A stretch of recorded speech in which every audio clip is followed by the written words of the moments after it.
Hello friends, সবাইকে অনেক অনেক প্রীতি ও শুভেচ্ছা। আজকে আমরা হিন্দুদের একটি পবিত্র তীর্থস্থান বৃন্দাবনের স্পেসিফিক্যালি সবচেয়ে সুন্দর জায়গা যেটি আমার কাছে মনে হয়েছে প্রেম মন্দির। তো সেটার সম্পর্কে এই ব্লগটি রয়েছে।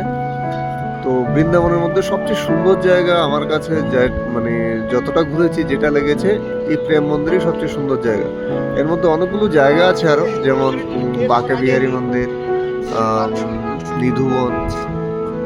এই দুটো মধ্যে যথেষ্ট ভিড় থাকে এবং দেখার সেই অর্থে দেখার কোনো সুযোগই থাকে না। তো সেই রেসপেক্টে সবচেয়ে সুন্দর যেটা লেগেছে সেটা হচ্ছে প্রেম মন্দির। তো এটার কারুকার্য এবং বিশেষ করে লাইটিং এতটাই সুন্দর যে আপনাদের সবার খুবই ভীষণ ভীষণ ভালো লাগবে। এবং আপনারা যদি একটু টাইম নিয়ে আসতে পারেন তাহলে সন্ধ্যার পরে যে সময়টা থাকে খুবই ভাল লাগে। এবং এটার ভেতরে আপনারা মোবাইল ফোন নিয়ে যেতে পারবেন, ফটোগ্রাফিও করতে পারবেন, কোনো অসুবিধা নেই। আর মেইন মন্দিরে প্রবেশ করতে হলে জুতোর খুলে ওখানে শু স্ট্যান্ড আছে, সেখানে রেখে আপনারা যেতে পারেন। আর ভেতরের জায়গাটা আপনারা ঘুরে ঘুরে দেখতে পারবেন। মানে নিপুণ ভাস্কর্য শিল্পের মানে অনন্য উদাহরণ এখানে রয়েছে। এখানে শ্রীরাধার মূর্তি রয়েছে, রাম সীতার মূর্তি রয়েছে এবং মন্দিরে পাথর খোদাই করা অনেকগুলি বিভিন্ন ধরনের দেবদেবীর মূর্তি রয়েছে এবং কারুকার্য খুব মানে সূক্ষ্ম কারুকার্য, খুব সুন্দর লাগবে ভেতরে গেলে আপনাদের। এখানে ওয়ালে আপনারা দেখতে পাচ্ছেন অনেকগুলো ছবি রাখা আছে, সেটার মধ্যে বিভিন্ন ধরনের লাইটিং করা আছে। এখানে এটা রাম সীতার মূর্তি রয়েছে এখানে। তো আপনাদের ভালোই লাগবে, যথেষ্ট ভিড় থাকে। তো তবুও ভিড় থাকলেও এখানে খুবই ডিসিপ্লিন ওয়েতে ওরা সেটা মেনটেন করে। আপনাদের সেটা গেলে আপনারা বুঝতে পারবেন।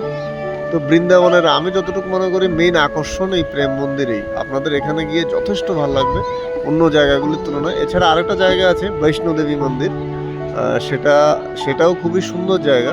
বাট সবচেয়ে ওভারঅল চিন্তা করতে গেলে প্রেম মন্দিরই সবচেয়ে বেস্ট। তো আপনারা এখানে ঘুরে আসতে পারেন। ইভিনিং সেশনে গেলে সবচেয়ে বেস্ট।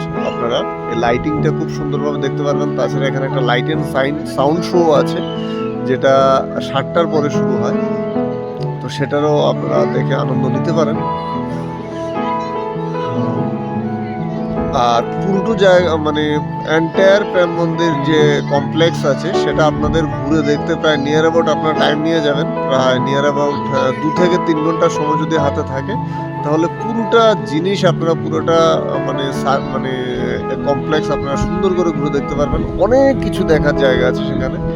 আমরা এতটা টাইম নিয়ে যাইনি, মোটামুটি 1 ঘন্টার মতো ছিলাম। তো 1 ঘন্টার মধ্যে যতটা পসিবল আমরা দেখেছি। সো আপনারা সেখানে টাইম নিয়ে গেলে মানে পুরো জিনিসটা আপনারা সুন্দর করে দেখতে পারবেন। এবং লাইটিংটা তো মানে দুর্দান্ত। এটার মধ্যে মাল্টি কালার থাকে, আপনার মানে প্রতি 1 মিনিট পর পর কালার চেঞ্জ হচ্ছে এবং ভেরিয়েশনটা খুবই সুন্দর এবং খুবই ডিসিপ্লিনড ওয়েতে সেটা তারা মেনটেন করে। এবং আপনাদের ওই জায়গাটাতে গেলে যথেষ্ট ভালো লাগবে। আর এটার ডিস্টেন্স আপনারা দিল্লি থেকে যদি যান নিয়ার অ্যাবাউট প্রায় 160 কিলোমিটার নিয়ার অ্যাবাউট এমন হবে। আমি দিল্লি থেকে গিয়েছিলাম, তো সেই কারণে ডিস্টেন্সটা বললাম। তো নেক্সট ভিডিওতে আবার দেখা হবে। তো সবাই ভালো থাকবেন। Thank you, bye by.